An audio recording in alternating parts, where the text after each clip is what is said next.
કોમલ સમાચારની શરૂઆત કરીએ તો દાદરા નગર હવેલીની કંપનીમાં ભીષણ આગ લાગવાની ઘટના સામે આવી છે। તો વાગદરા રોડ પર આવેલા ઔદ્યોગિક વિસ્તારમાં આગ લાગવાની ઘટના સામે આવી છે। વિકરાળ આગ આસપાસના વિસ્તારમાં પ્રસરી ગઈ હતી। તો લીઝા ઇન્ડસ્ટ્રીઝમાં આવેલી જે સનલાઇટ કંપની છે તેમાં મોડી રાત્રે આગ લાગવાની ઘટના બની હતી। થોડી જ વારમાં કંપનીનો મોટો ભાગ આગની જ્વાળાઓમાં લપેટાઈ ગયો હતો। તો ઘટનાને કારણે આસપાસના વિસ્તારમાં દોડધામ મચી ગઈ હતી। ઘટનાની જાણ થતાં જ પોલીસ અને ફાયર બ્રિગેડની ટીમો તાત્કાલિક ઘટનાસ્થળ પર પહોંચી આવી હતી અને આગ પર કાબુ મેળવવાના પ્રયાસો હાથ ધરવામાં આવ્યા હતા। મહત્વપૂર્ણ છે કે જે કંપનીમાં આગ લાગી હતી તે કંપની બલ્બ અને ટ્યુબલાઇટ જેવા લાઇટિંગના ઉપકરણો બનાવે છે। આથી આગને કારણે આ કંપનીમાં ધડાકાના અવાજ પણ આવતા હતા। આથી આસપાસના વિસ્તારમાં ભયનો માહોલ સર્જાઈ ગયો હતો। મોટી સંખ્યામાં લોકો એકઠા થઈ ગયા હતા। આથી પોલીસ પણ સ્થળ પર પહોંચી અને સલામતીના ભાગરૂપે લોકોને દૂર કરવામાં આવ્યા હતા। સંવાદદાતા ભરત અમારી સાથે જોડાઈ ગયા છે। ભરત, કંપનીમાં આગ લાગવાની ઘટના કયા પ્રકારની પરિસ્થિતિ સર્જાઈ હતી? જી બિલકુલ, મોડી રાત્રે દાદરાનગર હવેલીના દાદરા વિસ્તારમાં આવેલી લીઝા ઇન્ડસ્ટ્રીઝ ઝોન છે તેમાં એક કંપનીમાં આગ લાગી હતી। એને કારણે છે દોડધામ મચી ગઈ હતી। આ કંપનીમાં સનલાઇટ ઇન્ડસ્ટ્રીઝમાં શરૂઆતમાં આગ લાગી હતી, જે કંપની છે લાઇટિંગના ઉપકરણ બનાવે છે અને બાજુની લીઝા નામની એક અન્ય એક કંપની હતી, એમાં પ્લાસ્ટિકના સામાન બનાવે છે અને બાજુના અન્ય એક બે ગાળા હતા, તેમાં પણ આગ પ્રસરી હતી। આથી શરૂઆતમાં સેલવાસના ફાયર બ્રિગેડની ટીમો તાત્કાલિક સ્થળ પર પહોંચી હતી અને આગ પર કાબુ મેળવવા પ્રયાસ કર્યા હતા, પરંતુ આગનું સ્વરૂપ જોતા વધુ ફાયર ફાઇટરોની મદદની જરૂર જણાતા દમણ, વાપી અને સરીગામ સહિતના આસપાસના વિસ્તારના ફાયર બ્રિગેડની ટીમોને સ્થળ પર બોલાવી અને આગ પર કાબુ મેળવવા પ્રયાસ કર્યા હતા। જે કંપનીમાં આગ લાગી હતી એની અંદર બલ્બ ને અન્ય સામાન બનાવતો હતો। થોડા સમયે એ કંપનીમાં ધડાકાના અવાજ પણ આવતા હતા। આથી આસપાસના વિસ્તારમાં ભયનો માહોલ સર્જાયો હતો। સલામતીના ભાગરૂપે ત્યાંથી લોકોને દૂર કરવામાં આવ્યા હતા। પોલીસ પણ સ્થળ પર પહોંચી અને મોડી રાત્રે પરિસ્થિતિ થાળે પડે અને આગ પર સંપૂર્ણપણે કાબુ મેળવવામાં આવે તે માટે પ્રયાસો કર્યા હતા। અત્યારે છે આગ પર સંપૂર્ણ મોટે ભાગે કાબુ કરી લેવામાં આવે છે। આ ઘટનામાં કોઈ ઈજા કે જાનહાનિ થઈ નથી, પરંતુ આગને કારણે છે કંપનીઓમાં મોટા નુકસાનની ભીતિ સેવાઈ રહી છે।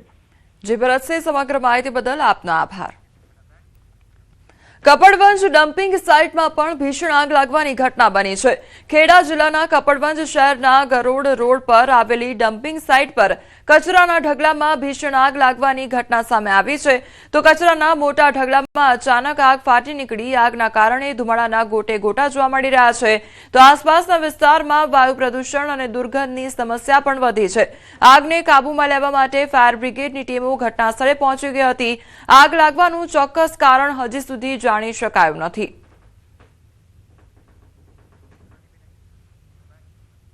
આ તરફ ગુરુગ્રામમાં બેફામ થારના આતંકથી હવે ફફડાટ ફેલાઈ ગયો છે। ગુરુગ્રામમાં હાઈસ્પીડ થારે તબાહી મચાવી દીધી છે। તો બેફામ બનેલા થાર ચાલકે કારને ટક્કર મારી। ટક્કર એટલી ગંભીર હતી કે કાર ઘણી વખત પલટી ગઈ અને રસ્તાની બાજુમાં પડી ગઈ। તો ઘટના સ્થળે હાજર લોકોએ ગંભીર રીતે ઘાયલ થયેલા વ્યક્તિને કારમાંથી બહાર કાઢ્યો। અથડામણ બાદ કાર 4 વખત પલટી ગઈ હતી। પીડિતને માથા અને ખભામાં ગંભીર ઇજાઓ પણ પહોંચી। ઘટના ઘાડુ ટોલ નજીકની બની છે, ત્યારે પસાર થતા લોકોએ તેનો જીવ પણ બચાવ્યો હતો। 39 વર્ષીય આરોપી થાર ડ્રાઈવર ભરતની અલીપુરમાં ધરપકડ કરવામાં આવી છે। તો પોલીસે ઘટનામાં વપરાયેલ થાર વાહન પણ જપ્ત કર્યું છે।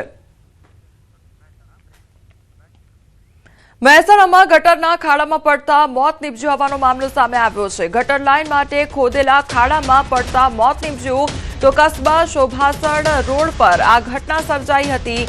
શાલીમાર સોસાયટીમાં રહેતા 70 વર્ષીય દિવ્યાંગનું સારવાર દરમિયાન મોત નીપજ્યું છે। તેઓ 3 પૈડાવાળા એક્ટિવા પર કસ્બા શોભાસણ રોડ પરથી પસાર થઈ રહ્યા હતા। આ દરમિયાન રોડ સાઇડ ભૂગર્ભ ગટર માટે ખોદેલા ખાડાના ભાગમાં એક્ટિવાનું એક પૈડું આવી જતા તેમનું એક્ટિવા પલટી ખાઈ ગયું હતું।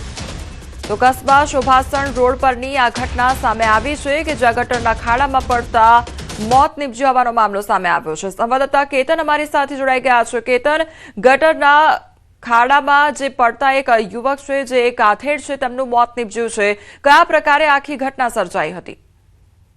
ચોક્કસથી જણાવી દઉં કે મહેસાણાના કસ્બા સુભાષણ રોડ પર ચાલી રહેલ ભૂગર્ભ ગટરની યોજનાની કામગીરીએ એક વૃદ્ધ વિકલાંગનો ભોગ લીધો છે। સુભાષણ રોડ પર ભૂગર્ભ ગટરના ખાડામાં પડી જતા એક્ટિવા ચાલક વૃદ્ધનું કરણ મોત નીપજ્યું છે. ભૂગર્ભ ગટર લાઇન માટે રોડ સાઇડ ખોદેલા ખાડામાં એક્ટિવા પલટી માર્યું હતું.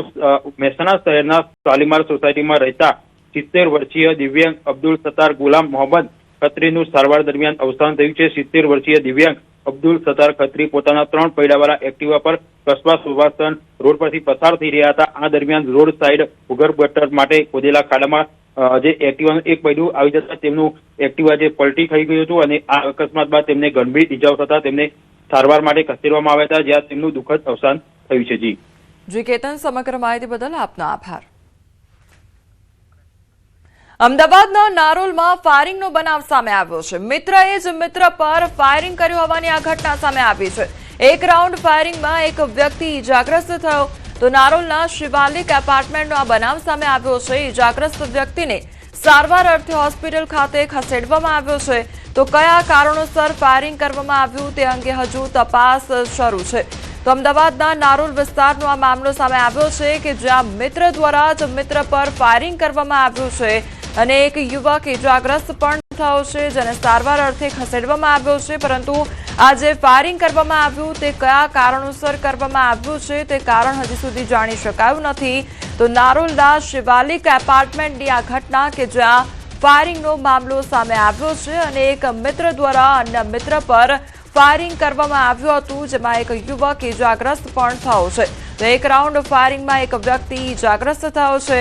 આખી ઘટના કયા કારણોસર સર્જાઈ તેનું કારણ હજી સુધી જાણી શકાયું નથી. પરંતુ અમદાવાદ શહેરમાં જાણે આ પ્રકારની ઘટનાઓ હવે સામાન્ય બનતી જઈ રહી હોય તે પ્રકારની પરિસ્થિતિ જોવા મળી રહી છે. અવારનવાર આ પ્રકારની ઘટનાઓ સામે આવતી હોય છે. અસામાજિક તત્વોનો આતંક હોય કે પછી આ પ્રકારે ફાયરિંગની ઘટના હોય તે વધતી જઈ રહી છે. સંવાદદાતા ઋત્વિજ અમારી સાથે જોડાઈ ગયા છે. ઋત્વિજ, અમદાવાદ નારોલનો આ મામલો કે જ્યાં ફાયરિંગ કરવામાં આવ્યું, આખરે શું ઘટના હતી? જે બનાવ બન્યો છે તે નારોલના શિવાલિક એપાર્ટમેન્ટ ફાયરિંગ કયા કારણોસર કરવામાં આવી છે તે અંગે પોલીસ દ્વારા તપાસ શરૂ કરવામાં આવી છે. જે ફાયરિંગ કરનારા આરોપી જે ઇજાગ્રસ્ત બંને મિત્રો છે અને અન્ય 3 મિત્રો સાથે હતા અને તે બનાવ બન્યો છે. એક રાઉન્ડ ફાયર કરવામાં આવ્યો છે. એક યુવક છે જે ઇજાગ્રસ્ત હાલ તેને સારવાર અર્થે નજીકની હોસ્પિટલ ખસેડવામાં આવ્યો છે.